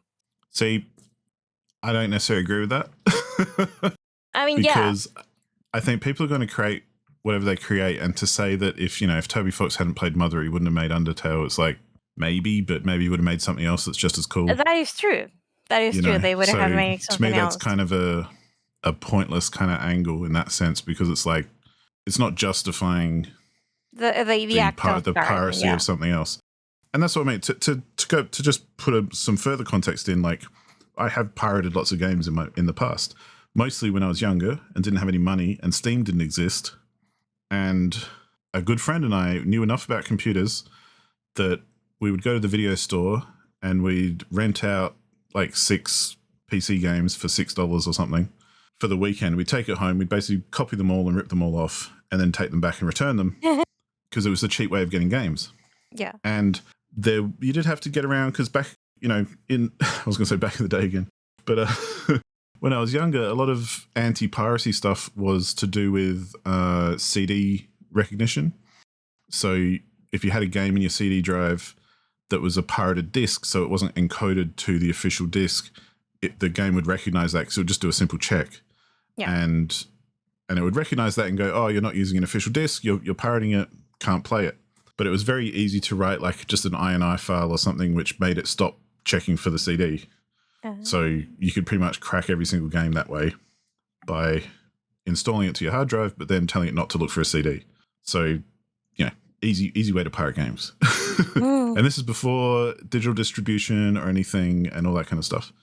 So, that's where I can appreciate people. I can understand and even accept, and I don't know, support might be going a bit too far, but I'm down with people pirating games anyway in circumstances.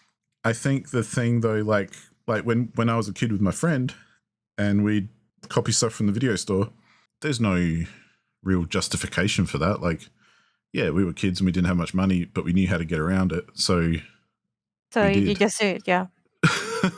Like, I don't think it's necessarily morally justifiable. Like, we were doing something wrong, that's for sure. I don't think we should have been put in prison for it or anything though either. Like, I don't think it's that bad a crime, but we weren't exactly righteous in what we were doing or anything. Like, we were being little shits copying games basically. But I think on our scale and for who we were and everything, it was relatively harmless. And I think that's kind of the key is this form of piracy relatively harmless, or is it actually, taking the piss almost? And yeah, to me, that makes the difference. Like, I remember, I think it was a long time ago, so it might have been like Mario Kart 6 or something, when some dude got an advanced copy and pirated the shit out of it and put it on the internet. Yeah. And I think he was an Australian dude actually as well. That's why I remember. And Nintendo basically came down hard, found the guy, and I think he got prison time for it. Oh, they sent the ninjas. Yeah, like he got Nintendo'd hard. And I can't remember the exact details of the case, but I remember he got done for it, and he definitely got fined like a shitload of money. And turns out he was some kid. I think he was an Australian. He might not have been. I can't remember, but he was some kid who basically got a copy of it from a store or something ahead before release, and copied it and put it on the internet. And it got downloaded something like 20,000 times by the time he'd been caught. So he got fined for every single one of those copies. Now, to me, that is a different circumstance to me going to the video store and copying Colin McRae 2 and playing it on my computer at home. Yeah, mainly because you just copied for yourself, where this kid was like, hey, I got this copy for myself like in advance. They could have just played it by themselves in advance. Yeah. But they Or went it's the the kind of extra thing mile. like I think of when I was a kid, making mixtapes and things was a really popular thing. Yeah. So to share music, we literally made copies of music on cassette tapes and gave them to our friends and everything and all that kind of stuff. And everyone did that. And I guess in a way you could see that as a form of piracy because you're copying something and then distributing it in one way. Yeah. But on that level, again, you're not really impacting the success of that artist or anything. If anything, you're helping it because sharing music and word of mouth and that sort of thing always leads to more sales, which, is a thing. So, again, in that form, I don't think it's necessarily a problem. However, with gaming, it becomes very, very murky because I also agree that, when Steam first came out and it was DRM basically for Half-Life 2 that you had to install if you wanted to play Half-Life 2. And it was like one of the first instances of you had to be online in order to play a game. And the internet wasn't that ubiquitous at the time. Like, it was not easy. And I remember I had a legitimate retail bought CD copy of Half-Life 2 but I still got a pirated version because it was easier than playing the legit version. Because the pirated version I downloaded basically had a fake Steam hook on it that told it that it was logged into Steam, even if I was on the internet or not, and let you just play the game. Whereas Yeah. the legit version wanted me to install Steam, which was shit at the time, and it was bad DRM at the time, and Mm. nobody wanted to deal with it. And it didn't connect half the time as well because it wasn't, as good as it is now or reliable as it is now. And it was Yeah. crap. So And the like pirated version was heaps better. yeah, even if it wasn't like fully Steam's fault, not Yeah. all internet companies were like that good or like good at all. Yeah, exactly. And this is in dial-up days for me at least anyway. So yeah, at the time it was the best internet we had, but it still wasn't stupidly good that you could, get around a lot of things. And so I guess my point with all that is that I don't think there is a blanket answer about whether piracy is okay or in these circumstances it's always okay or it's not in these circumstances.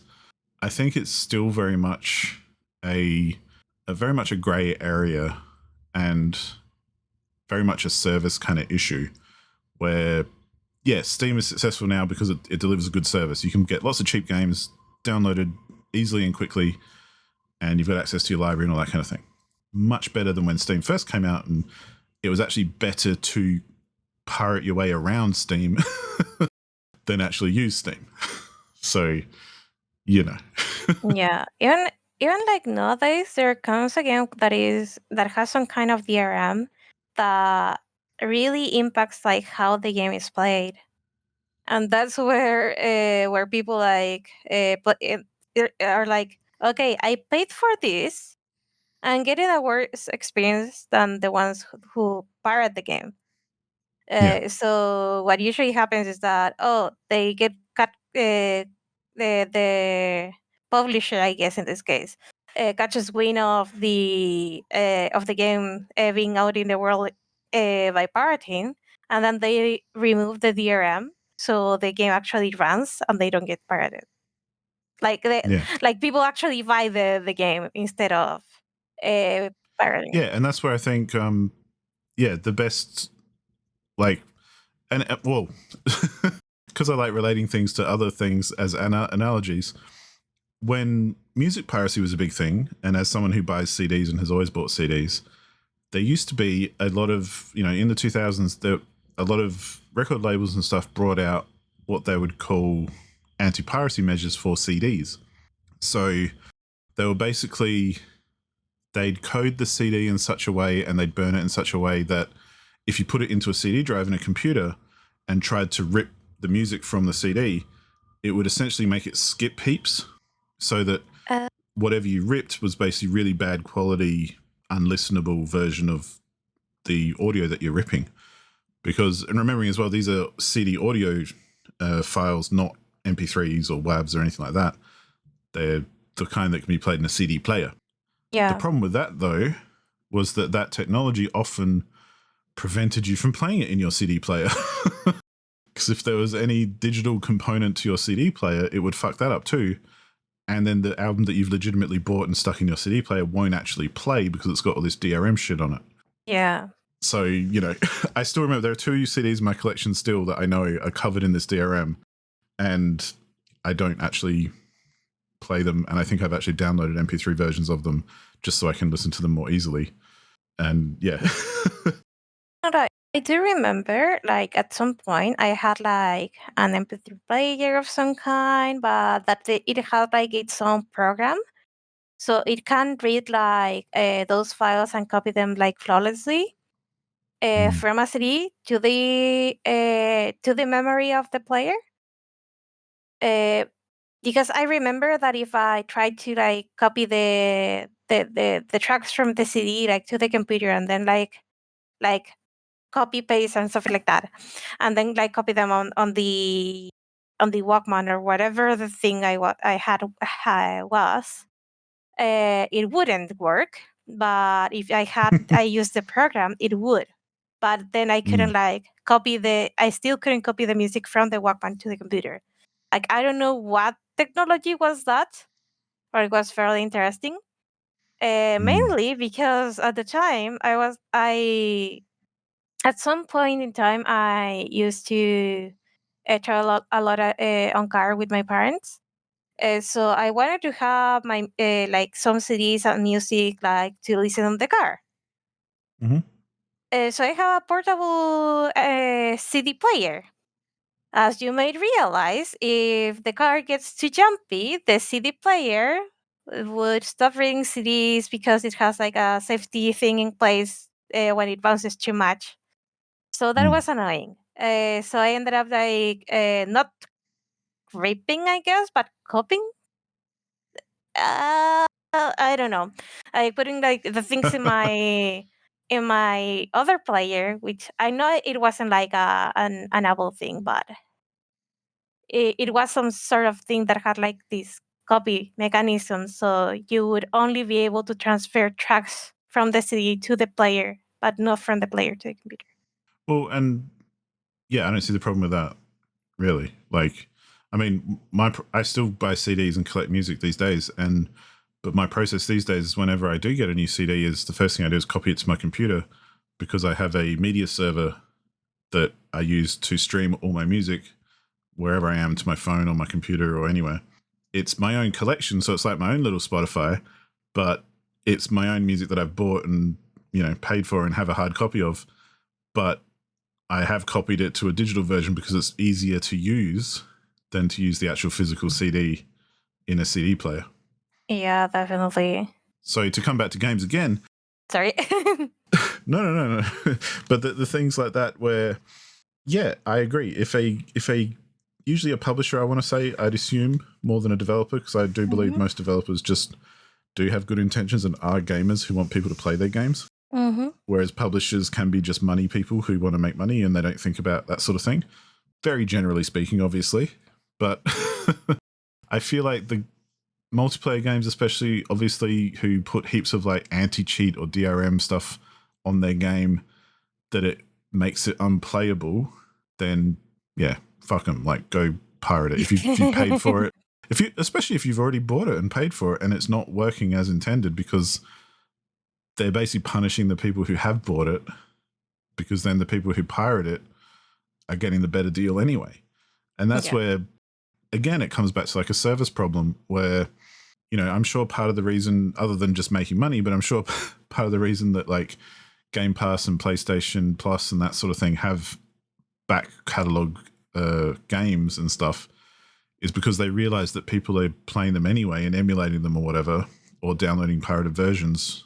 So they figure, well, we'll give you an easy way to get it. You can buy it for like $2 or whatever, and it'll work on your modern system. And you can play your PlayStation 2 game on your PlayStation 5 or whatever without having to hack anything, without having to be a nerd or anything like that. You can just do it. And I think that's why that stuff is popular, because then it's like, oh, this is easier than having to bother, fucking around jailbreaking stuff or doing anything like that. I'll just pay a couple of bucks and get it done. And, Definitely. Like the I'm like that as well. yeah. Yeah, like the Nintendo Switch Online services has like a huge catalog right now. At the very least, the games that I know are on the service because I pay for the service, but I don't pay for the expansion pack thing, because by the time I had to make the decision of swapping or not, Nintendo 64 emulation was shit. Mhm. So I didn't upgrade at that point, but I might as well do it now because they also have Game Boy Advance and they have like a huge catalog of it. So in that case, like, why would I go through the trouble of emulating it? Mm.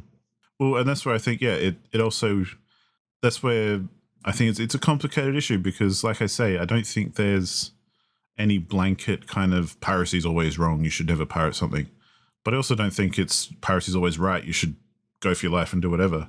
Like, I think there are circumstances where, yeah, it makes sense, and especially like you say, I think regional stuff is a good thing where, you know, I I know Australia is a fairly wealthy country, so if games cost more here, that's okay because people will still buy it because we can afford to.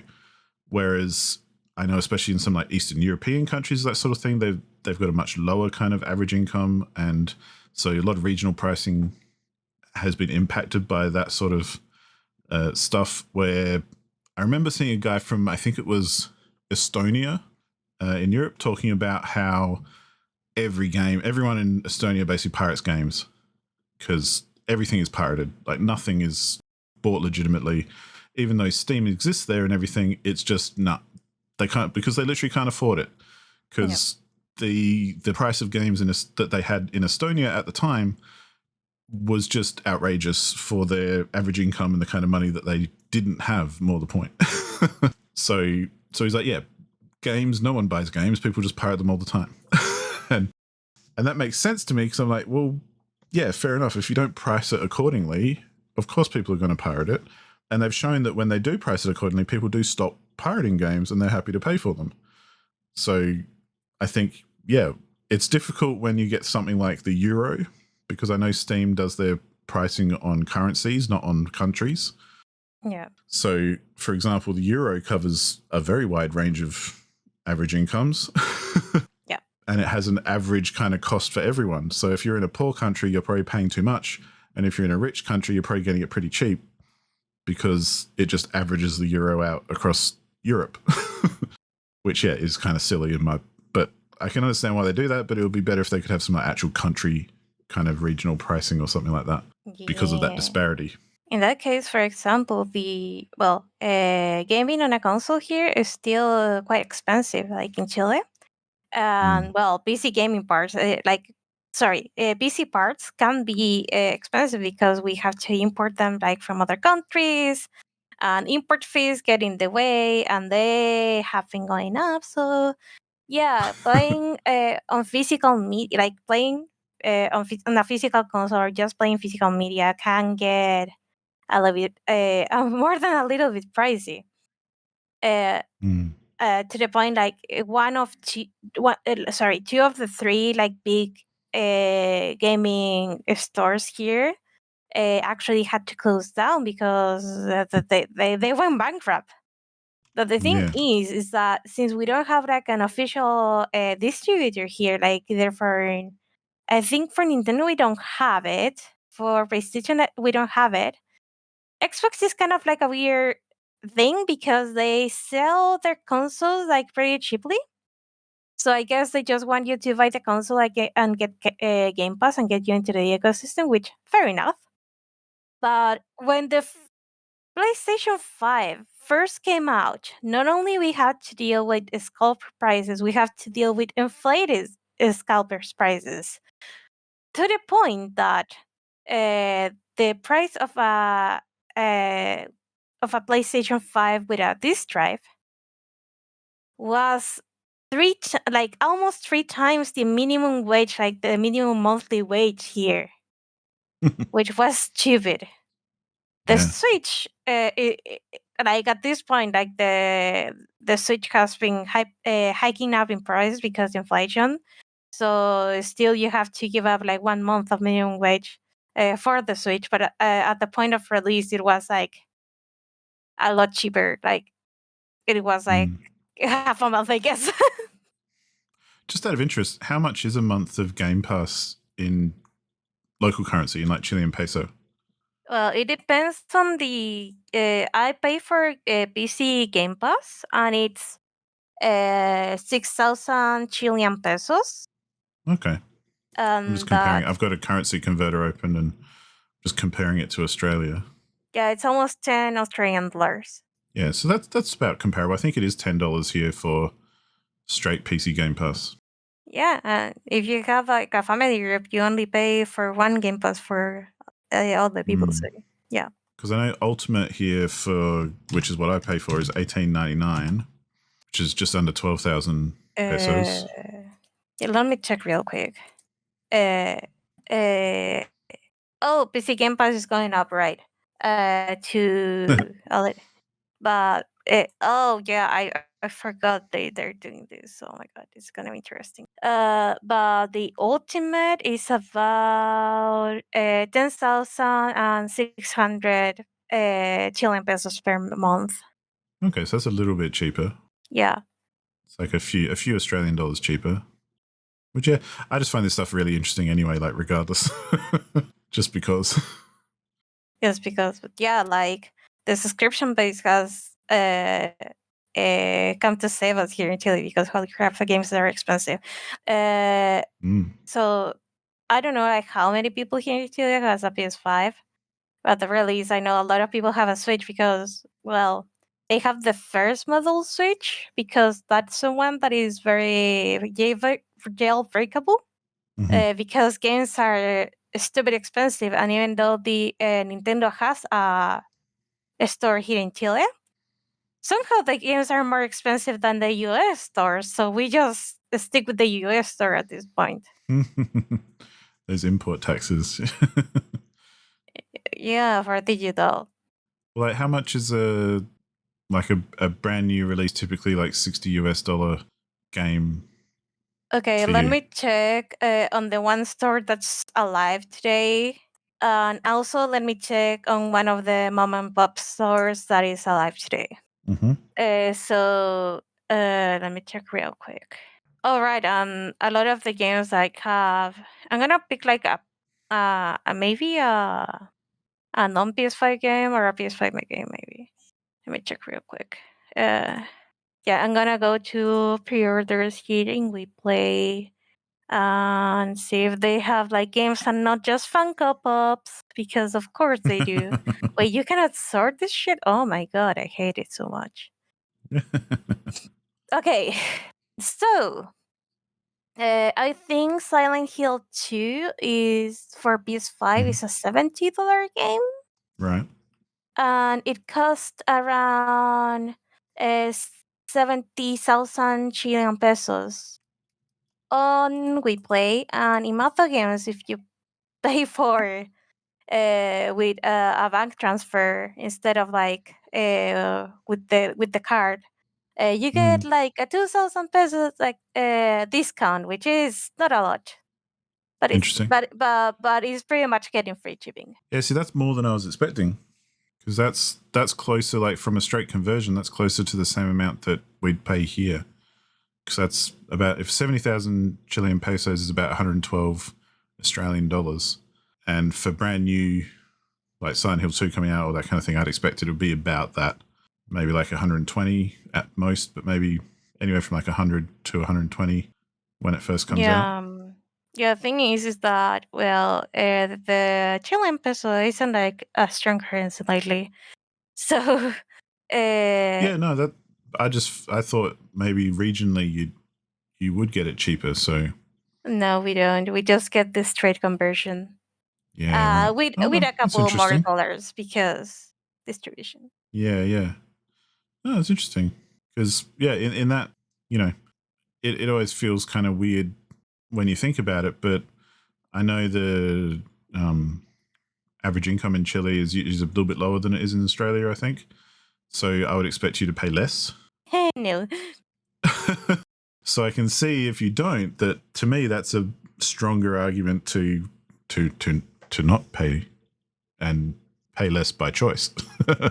Yeah, like right now, the average, like, sorry, the minimum income. Well, we have kind of two because I don't know what they're doing now, but uh, is this spirit or they quit? Like, let me check real quick. Uh, it seems to be like full pay. This is like I think. So if I am making a mistake, please correct me. But for example, the minimum wage per month for a full time job, mind you, from this month is 500,000 Chilean pesos for workers older than 18 and young and up to 65 years of age. And I think that's before applying like all the fees and stuff like that and taxes and shit. Yeah, see, I For feel like that's a lot less. yeah, and for workers younger than 18 and older than 65, the minimum wage is around 322,000 Chile pesos. Sorry, 373 Chilean pesos, thousand Chilean pesos. Mm. So yeah. So I'm looking at a guide for current Australian stats, and they reckon it's about the average is about 7,000 Australian dollars a month. Mm-hmm. And for comparison, so that's 7,000 a month. That 500,000 pesos a month converts to about 800 Australian dollars a month. So there's a significant difference there.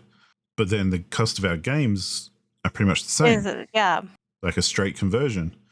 So in my mind, if I was living in Chile, I'd be more inclined to pirate something because it sounds like it's way more expensive compared to income, even though it's the same price, if you know what I mean. Yeah. And I can understand that. Again, that's kind of, again, coming back to that service problem where if games were more better regionally priced and distributed and, whatever, they've shown when they've done this well that people are willing to buy their games and they're not just going to pirate it for the sake of it. But if they can afford to buy it, they will buy it. Yeah. But if you price it out of that by making it way too expensive compared to the average income, of course, people are going to not buy them. Exactly. And to be honest, I don't really blame them either. Like, when you've got, I know cost of living also is different. So, different incomes, I think it all kind of works out in the end. Like, average incomes around the world hopefully reflect the cost of living as well. So, it's probably more expensive to live in Australia than it is in Chile. And hence we've got a higher average income or whatever. I don't know. But, that's a I'm looking discussion for a different day. But yeah, I'm looking at like the conversion. Like I managed to calculate like the per hour minimum income in Chile. Like yeah. like thinking about like a full-time job versus a per hour income in Australia, and you guys get paid 5 more times than we do for per hour. Holy Yeah. crap! But then, I mean, yeah, like I say, but this is a discussion that we could get into, but I would expect that cost of living would reflect that, such as the price of our video games versus that's why I'm surprised that yours are so expensive. Yep. Because I would have assumed they'd be lower due to that fact, just like I would assume if you're buying food in Australia, it's probably going to cost a bit more than it would in Chile because of, just reflecting that income again, because things do tend to kind of reflect the overall kind of, gross domestic product of the country. So yeah, like, and housing prices and rents and utility bills and all that kind of stuff will probably reflect that as well. But that's why I'm surprised that your games are as expensive as they are. Yep. and to again bring it back to the piracy discussion, I think in those sort of circumstances, yeah, it's a letdown of service where it's probably better for someone who's on that kind of minimum wage but still getting asked to pay those prices. If it was me, I'd probably be like, yep, I'm sorry, but I'm gonna pirate a lot more games than I would if I could afford the games. Yeah. So yeah, it's unfortunate, but that's what I mean by it being a completely grey area, because yeah, like I can understand where people are coming from in that sense. However, I still, and this is where, one day we'll have a topic maybe next week or pretty soon about game preservation, because I have a lot to say about that, which will piss a lot of people off, I'm sure. Oh, no. Yeah. Well, because I come at it from, I think, a different angle, like as someone who has kind of dealt with it from a different angle, from the angle of someone who creates stuff for a living as opposed to someone who consumes it.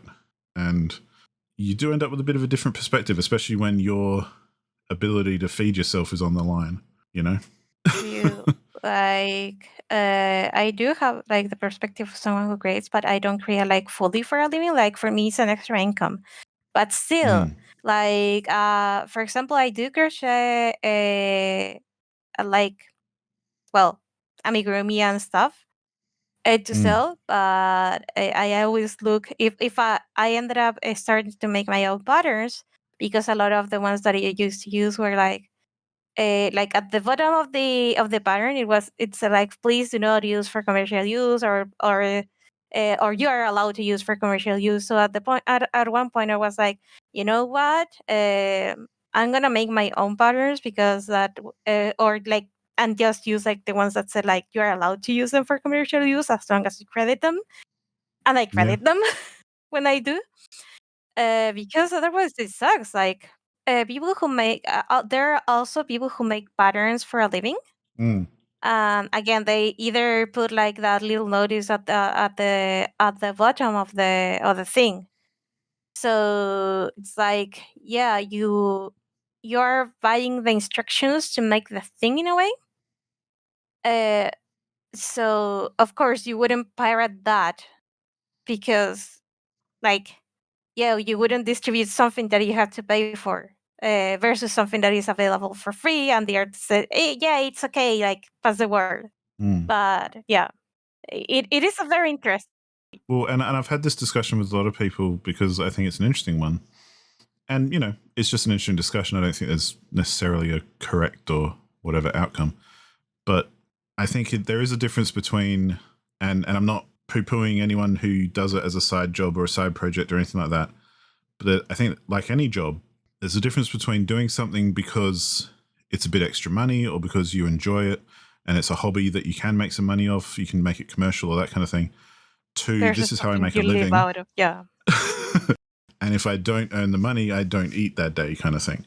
Like, Yeah, there's a there's a big vast difference difference there. between the two. And I've had people like literally yell at me about how misguided I am and whatever, because how dare I should be just happy that people are experiencing the things that I've created and they're coming from a position of they create something and they don't make a living off it. So they're just happy that people are experiencing the thing they created. And I can get that and I totally get behind that and that's rad. But it does enter a different realm when it's your livelihood. And, Yeah, and even you then, know, like you don't live out of exposure. Like even if it is like a side job, it's still a precisely. job. Like yeah, Yeah. And so that's where I think it gets a bit more interesting, for want of a better word, because it's becomes more nuanced and it's not as black and white as perhaps it could be. And I think there are very legitimate arguments on every side of the spectrum in that sense. But yeah, I definitely. do think at the end of the day, I mean, tell me your final thoughts as well, Paula. But I do think at the end of the day, piracy is typically a service problem, and people will go with whatever is easiest to do, and they'll be happy to pay for something if it's more convenient than not. Definitely, like again, a service problem plus people not being able to access it. Like we should probably have to make like a discussion about like secondhand gaming or stuff like that, because that's still like a sale the developer is Mm, not getting, but you're still paying for it. Like that's another yeah. kind of worse, I think. I think we might have to like put a pause on it and pick it up as a game preservation discussion, I reckon, and different different ways of accessing games in that sense. Because I feel like Yeah, there's a much longer conversation we can have about that. definitely. But yeah, it is 100% a service issue. Like if if people were able to access game like more readily and more easily, Mm, piracy would go down. But if your game cost like twice the minimum wage of someone else, like yeah, you're not gonna sell in well, that country. and again, I don't know about Chile, but I know in Australia and I think definitely in America and other wealthy Western countries, things like DoorDash and Uber Eats and those sorts of delivery services have become super popular, mostly because it's people are happy to pay for the convenience. Yeah, of not going out. Yeah, it's a few bucks extra to have it delivered to my door, and I can get anything I want. Because before that, deliveries would usually be quite expensive, as in you could spend like $10 just to have it delivered to you or whatever. Yeah. But since we got this gig economy thing happening where people get ripped off and don't get paid enough anyway, but Mm. if it only costs you a couple of extra bucks to get anything near you delivered to you, a lot of people I know are more than happy to pay that for the convenience. Yeah. So yeah. But as time is racing, let's round this out with a few of the interesting stories that have come up with the way developers have dealt with piracy, because some developers get real creative and managed to actually have some fun with it and kind of, troll the people who might pirate their games. And there's a few good stories out there. Can I start? Can I start with my favorite? Yeah, absolutely. Let's pop through a few of them and have a bit of a laugh. Okay, one of my favorites is that the Game Dev Tycoon developers actually went Yes. themselves and distributed like a pirated version of the game, where if you get that version, you'll always lose the game because of piracy. Yep. And I love that. And when people started like complaining on the Steam list, on like in the forums and stuff, it was like, oh yeah, I see you pirated our game. Oh shit. Yeah. I know that one's one of my favorites too. It's just so funny. Like, it suits their game as well because you are playing a game where you're developing games and trying to sell them. So it's such the perfect kind of ironic troll where, Yeah. yeah, if you get the pirated version, every game you make in the game gets pirated and you lose because you don't make any money. Yep. Like, just, chef's kiss, so perfect. Yeah. Go with one, please. I'm just looking at my. Yeah.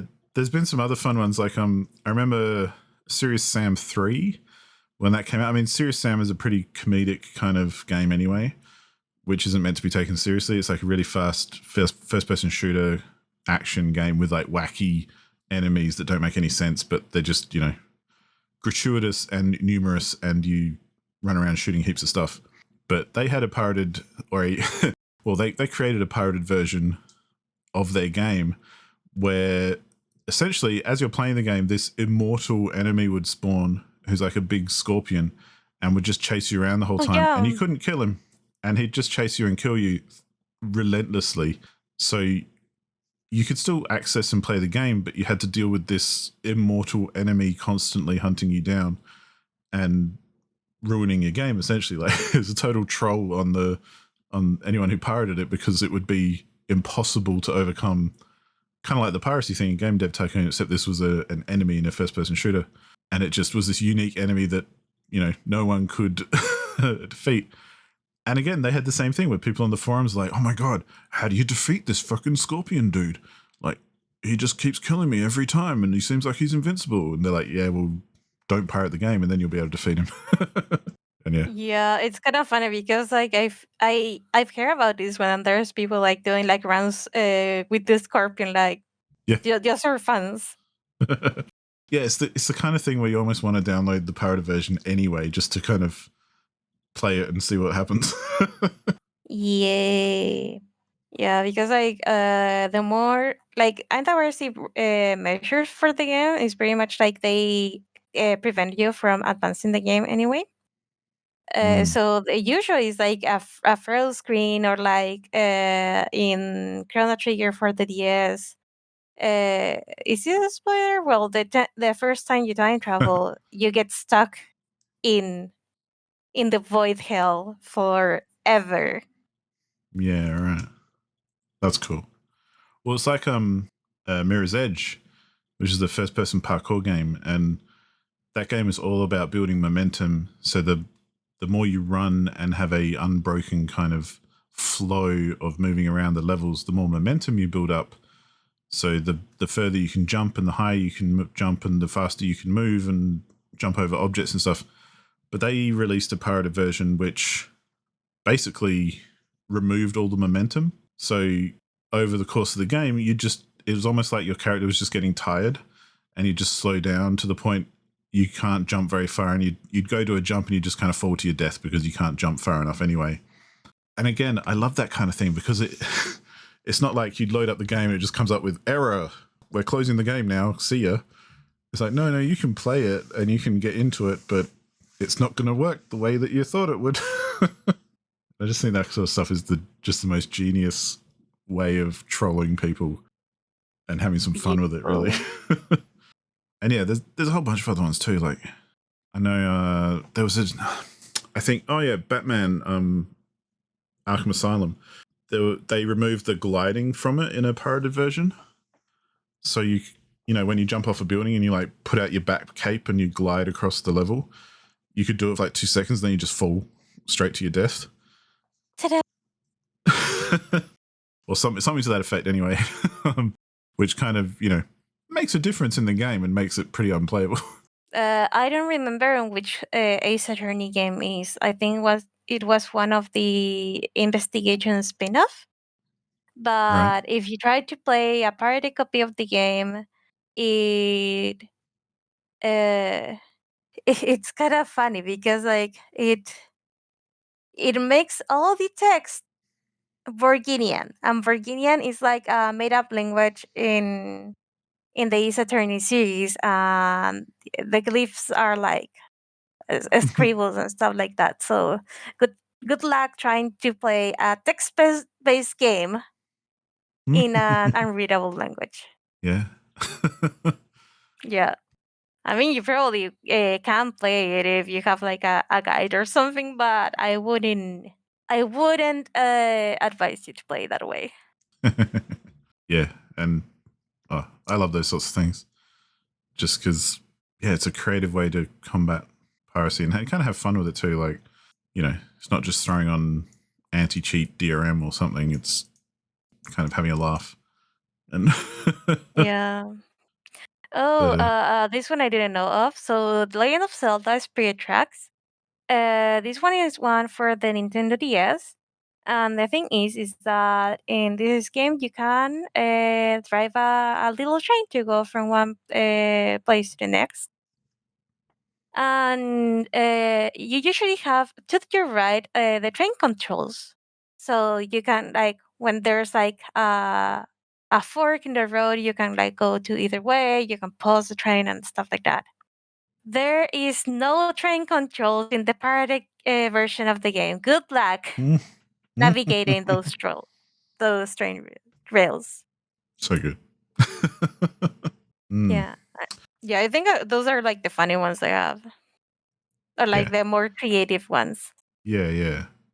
Yeah, I mean, there's lots of examples. I mean, to anyone listening, if there are any funny kind of anti-piracy things that you know about, do let us know. Share with the community. Put your hand up and tell us all about it. Because, yeah, I want to know. And I'm sure Paula would be interested too. And I'm sure other people Yeah, would be interested to definitely. hear it as well. Because, yeah, that sort of stuff is just, I like it because it's kind of just fun and still gets the point across, but isn't being too punitive or, well, I guess it is quite punitive because it kind of stops you playing the game. But I think it's just fun because it's developers just having a laugh as well as saying, please don't pirate my shit. Like, Yeah. So at some point we have to talk about like the fake ones because those are as fun. yeah. And some of them have like are fake, but they kind of trick people into thinking they're real. So that is another kind of worms we can open later. Indeed. But yeah, I think that might do us for today. What do you reckon? Definitely. So yeah, thank you everyone for listening. Sorry, thank you everyone for listening to another episode of the HLTB podcast. Hmm. Uh, Feel free again, to copy and distribute as you please. feel free to copy this episode and distribute it as you please. Yeah, download it on your phone. Send it to a friend.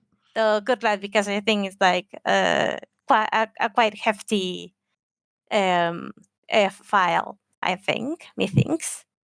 I don't Yeah, know. if you're I'm downloading not the the one doing it. video, Yeah, it's a few gigs.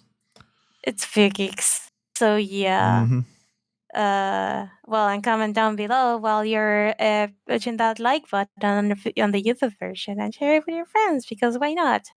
So yeah, bye It's bye. free. It's free. See you next time, everybody. Bye.